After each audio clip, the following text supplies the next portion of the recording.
반갑습니다. 국어를 꽃 피우는 강사 선아입니다. 저는 오늘 이 자리에서 여러분들께 제가 어떻게 내신 커리큘럼을 진행하고 있는지 설명드리도록 하겠습니다. 여기 보시면 간단하게 저의 양력에 대해서 소개드리고 있는데 한번 읽어보시면 되고요. 네, 저의 슬로건입니다. 저는 여러분의 국어를 어떻게 하고 싶냐? 바로 꽃 피우고 싶습니다. 그런데 어떻게 꽃 피우고 싶냐면 저와 함께 꽃을 피울 생각입니다. 그러기 위해서 여기 위에 보이시는 5가지 단계를 함께 거칠 건데요. 이 단계가 뭐냐 하면 저만의 이제 특별 성장 커리큘럼인데 성적이 오를 수밖에 없는 커리큘럼으로 5가지를 설명드리도록 하겠습니다. 첫 번째 설명입니다. 첫 번째는 이제 농사를 짓기 전에 가장 중요한 작업인데요. 땅을 다지는 작업입니다. 이 작업은 방학 중에 진행됩니다. 이때 항상 해야 하는 건 무엇이냐? 다음 학기에 대한 예습 진행입니다. 학교마다 이제 어떤 것들을 진행할지 예측할 수 있는 부분이 분명히 있는데 그 부분에 대해서 필요한 개념들을 예습을 하고 특강까지 진행하고 있습니다. 근데 겨울방학 때는 아무래도 시간이 좀 많잖아요. 그럴 때 뭐 해야 되냐면 모의고사 훈련을 해야 합니다. 내신 기간에는 이제 학교 안에 있는 친구들과 경쟁을 치열하게 하고 있지만 사실 우리 그것만으로 부족하다는 거 모두 알고 계시죠? 그렇기 때문에 국어의 기초를 쌓기 위해서 모의고사 훈련을 하면서 내가 전국 단위의 친구들과도 경쟁했을 때 상위 퍼센트를 차지할 수 있는지 점검하는 작업을 위해 매주 실전 모의고사와 피드백 그리고 모의고사 훈련도 수업 중에 진행하고 있습니다. 자, 땅 다지기에서는 2가지 특강이 보통 진행되는데요. 첫 번째로는 다음 학기에 진행될 문법에 대한 미리 보기 특강과 그리고 고전시 미리 읽기 특강입니다. 먼저 문법 미리 보기 특강을 설명드릴게요. 문법에서 여러분 가장 중요한 게 뭔지 아십니까? 문법의 객관식 기출문제를 풀면 다들 정답률이 좋다는 거예요. 그러니까 그게 무슨 말이냐면 객관식이라고 하는 건 대충 때려 맞출 수도 있다는 겁니다. 그럼 가장 문제가 뭐냐? 내가 풀었는데 정답률이 좋으니까 나 이제 이 문법 잘 아나 보다 생각을 하고 안심을 하기 좋고 그러고 나서 나중에 학기 중에 그 문법 수업을 들으면 전혀 모르겠는 말이 되는 거예요. 그렇기 때문에 그런 걸 방지하기 위해서 방학 기간에는 시간이 기니까 사례 적용 위주의 수업과 숙제를 하는데 여기 보시면 이제 제가 다양한 사례들을 들어서 수업하고 있는 거 보이시죠? 또 옆에 보이는 뒷장에는 숙제인 건데 숙제도 객관식 문제를 내주지 않습니다. 아주 일부 내주긴 하지만 보통은 사례를 직접 적용해 보면서 내가 배운 개념이 어떻게 활용되는지를 이제 문장 단위로 연습해보는 훈련을 진행하고 있습니다. 두 번째로는요. 제가 이제 숙제들을 내주고 났을 때 그냥 숙제 해와 라고 하는 게 아니라 저도 함께 숙제를 풀고 있습니다. 어떻게 풀냐면 손풀이를 통해서 이제 아이들에게 이 문제를 봤을 때 선아쌤은 무슨 생각을 했을까 그런 궁금증을 해소할 수 있도록 최대한의 설명과 그리고 제가 맨날 강조하는 건데 선지 위에서 정답의 근거들을 어떻게 체크하고 있는지 또 서술형 문제를 풀 때는 어떤 생각들을 해서 분류하는 게 좋은지에 대해서 제가 직접 풀어보고 아이들에게 공유하고 있습니다. 그리고 나서 거기서 멈추면 제가 아니죠. 저는 항상 아이들이 안다고 착각하는 것을 깨부수는 걸 좋아하거든요. 그게 중요하니까요. 그래서 오늘 배웠던 거, 저번 주에 배웠던 것들 서술형으로 숙제가 아니라 이제 시험을 봤을 때 다른 문장을 줬을 때도 내가 잘할 수 있는지 그래서 숙제를 정말 성실하게 했는지 이해도가 괜찮은지에 대해서 누수가 없도록 복습 테스트까지 진행하면 문법 특강은 끝이 나게 됩니다. 두 번째입니다. 고전시 미리 특강이라고 하는 건데요. 이게 왜 중요하냐면요. 저희 아이들이 중학교 시절까지는 중세 언어라고 하는 걸 접해보지 않습니다. 아레아라고 해서 신기하게 생긴 글자가 있는데 현대에서 이제 쓰지 않는 모음이거든요. 그런 글자들이 어떻게 소리를 내서 읽어야 되고 또 이런 문장들은 무슨 말을 하는 건지를 이해하지 못하는 경우가 많아서 특강을 항상 진행하고 있습니다. 근데 이때 가장 중요한 게 뭐냐? 먼저 요즘 아이들이 한국사에 대한 중요도가 낮아져서 그런지 이 문학의 배경을 잘 모르더라고요. 그래서 전반적인 한국사 수업처럼 이 시대에 어떤 특징들이 있었고 그 특징들이 문학사적으로 어떻게 이어졌는지에 대해서 먼저 수업을 진행하고 있습니다. 그러고 나서는 중세 언어 중에서 소리 내어서 읽는 거 말고도 암기를 해야지만 하는 단어들이 몇 개 있거든요. 그 단어를 이제 영어처럼 단어장을 주고 암기를 하게 합니다. 근데 그 단어장을 단순하게 테스트를 보면 실전 사용에 아무런 쓸모가 없어요. 그렇기 때문에 그 단어들을 활용형으로 바꿔서 실제 시에 있는 것들의 문장을 가지고 온 다음에 이 문장에서는 이 단어가 어떻게 읽히는 것 같아? 라고 물어봅니다. 그럼 친구들이 왼쪽만 봤을 때는 뭐 괴다? 사랑하다. 오케이. 이렇게 외웠었는데 여기서 괴실한데 라는 말로 바뀌면 이게 무슨 말이에요? 라고 저한테 많이 물어보거든요. 그래서 괴다가 괴실한데도 된다라는 걸 이해시켜주는 식으로 적용을 해볼 수 있도록 시험을 만들고 있습니다. 자, 이걸 특강으로 진행하는 이유가 딱 하나인데요. 제가 아무리 강의를 잘해도 고전시를 읽는 거는 본인이 잘 읽는지를 누군가한테 점검을 받아야 해요. 그래서 여기 보시면 무게추가 정말 아주 살짝 이쪽으로 기울어 있는데 강의보다는 개별적으로 이해도가 잘 되어 있는지를 체크하는 개별 지도에 좀 더 무게를 둬서 현대어 풀이를 해보거나 구도 테스트를 보는 식으로 아이들의 이해도를 확실하게 여유 있는 방학 때 점검을 하고 있습니다. 여기까지가 이제 준비 운동이었거든요. 이제 이러고 나면 학기가 시작하게 됩니다. 학기를 시작하면 제일 먼저 뭐 하냐? 씨를 뿌려야 합니다. 씨를 뿌리기 위해서는 학교에서 지금 나가고 있는 내신 진도들을 따라서 제가 설명을 미리 진행을 하고 이때 시험 범위를 알려주시는 경우에는 그 시험 범위에 해당하는 범주까지는 미리 수업을 진행하고 있습니다. 그때 가장 먼저 챙겨야 하는 건 학교 선생님들의 말씀입니다. 왜냐? 출제자는 선생님이시기 때문인데요. 거기에 덧붙여서 저의 설명까지 붙이는데 어떻게 되어 있냐면요. 여기 보시면 이제 교재인데 여기 교재 안쪽 내용입니다. 보면 이렇게 적혀 있는 부분들은 뭐냐면 학교 선생님들이 하셨던 말씀이나 프린트 내용들을 제가 요약해서 정리해 둔 거고요. 여기 사각형에 뭐라고 적혀 있냐면 선아쌤의 추가 설명이라고 적혀 있는데 이 부분만 보고서는 이해할 수 없는 내용들일 경우에 제가 이제 어떤 것들이 더 중요한지 추가 설명을 덧붙여주고 있고 또 교육과정 안에서 여기까지 더 알면 시험 대비에 심화 버전으로 도움이 되겠다 싶은 것들도 넣어주고 있습니다. 이거 말고도 심화고만의 특성을 반영하는 게 굉장히 중요한데요. 심화고등학교는 이제 새로 아무래도 만들어진 학교다 보니까 설명하실 때 보수적으로 설명하시기도 하고 교과서를 좀 많이 활용하시는 편입니다. 그랬을 때 제가 그 교과서 출판사에서 나온 자료들을 추가로 구해서 거기서 중요하게 봤던 문장들이나 또 이제 선생님들이 프린트로 자료를 더 주실 때가 있거든요. 그 프린트에 대한 이해도를 깊이 이해할 수 있도록 제가 별도의 자료를 제작해서 주고 있습니다.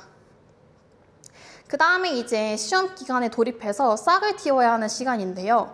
싹 틔우기 시간에는 내신 진도를 다시 복습합니다. 아까 씨 뿌리기 시간에 했었던 진도만큼 중에서 다시 중요하거나 이해가 안 됐던 부분들을 반복하고 있고요.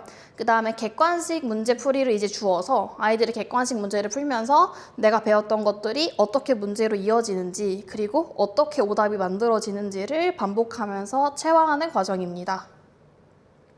근데 정말 중요한 게 시험 기간이잖아요. 그러니까 실전 시간을 적극적으로 활용해야 하는데 국어의 경우에는 3시간 동안은 본 수업을 하고 1시간씩 실전 시간이 있거든요. 사실 시험 기간은 좀 부족합니다. 그래서 매주 강의 때마다 최소 1시간 이상의 추가 보충을 통해서 공부가 더 필요한 친구들에게 도움을 주고 있습니다. 여기 보시면 저희 학원의 자랑의 실전실인데요. 굉장히 예쁘고 또 책상이나 의자 같은 게 되게 아이들이 사용하기 좋은 독서실처럼 되어 있기 때문에 여기에서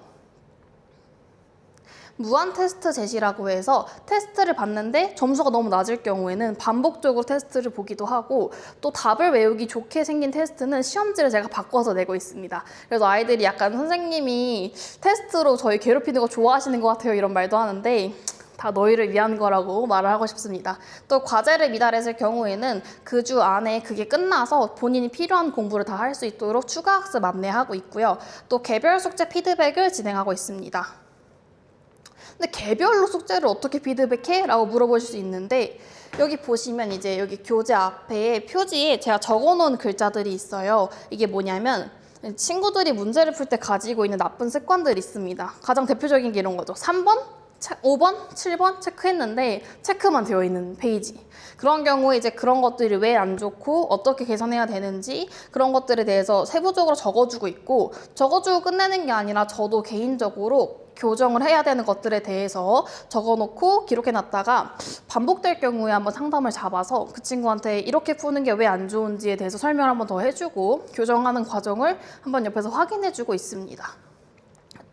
자, 이제 시험 직전이 되었어요. 꽃 피우기라고 하는 단계인 건데요. 이때 뭘 하냐면 운정지역 기반 기출문제를 풀이해야 합니다. 운정지역에서 이제 다양한 문제들이 나오는데 이번 시험 범위 중에서 겹치는 출제가 된 적이 있으면 다른 학교라고 하더라도 이제 선생님들이 객관식 우리가 풀어보는 문제보다 더 어렵게 내시잖아요. 그럴 때 어떤 포인트들을 잡으시는지를 확인하고 있습니다. 물론 그때 이제 우리 학교에서 오늘 배운 게 아닌 게 들어갈 경우엔 제가 과감하게 빼서 정리를 해주고 있고요. 또 학교별로 특징을 정리했을 때 선생님들이 이런 거 좋아하실 것 같은데 이 수업 때 이런 말 하신 거 이렇게 이어질 것 같은데 하는 예상 선지도 제작하고 있습니다. 예상 선지 제작한 걸 여기로 보시면 여기 옳은 선지랑 옳지 않은 선지로 구분되어 있는데 사실은 먼저 테스트를 OX 퀴즈로 보고 나서 주는 자료입니다. 그래서 여기 자료에서 중요한 포인트들, 그러니까 옳지 않다고 했을 때 어느 부분까지는 옳고 어디부터는 옳지 않은지를 빨간색으로 표시해줘서 아이들이 혼자서도 복습을 하기 좋게 만들어주고 있습니다. 또 마지막 학교에서 중요하게 강조했던 것들 다시 반복해서 전달하고 있고요. 마지막에 꼭 해야 되는 게 체크를 다시 하는 겁니다. 1주차 때 배웠던 개념에 대해서 테스트를 그 주에 분명히 봤어도 그 친구들이 이번 주쯤 되면은 그걸 까먹더라고요. 그래서 그런 누수가 없도록 꼼꼼하게 정말 하나하나 귀찮게 이런 것까지 물어보나 싶을 정도로 이런 게 있어요. 사랑했다? 누가 누구를 사랑했는지를 물어보면 이상한 답이 나올 때가 있습니다. 그래서 그런 것까지 꼼꼼하게 체크 테스트로 확인하고 있습니다. 이제 이러고 나면 시험 직전이 되는데 그때 이제 무엇을 하냐? 시험 전날 보강과 직전 보강 그리고 성과 피드백을 진행하고 있습니다.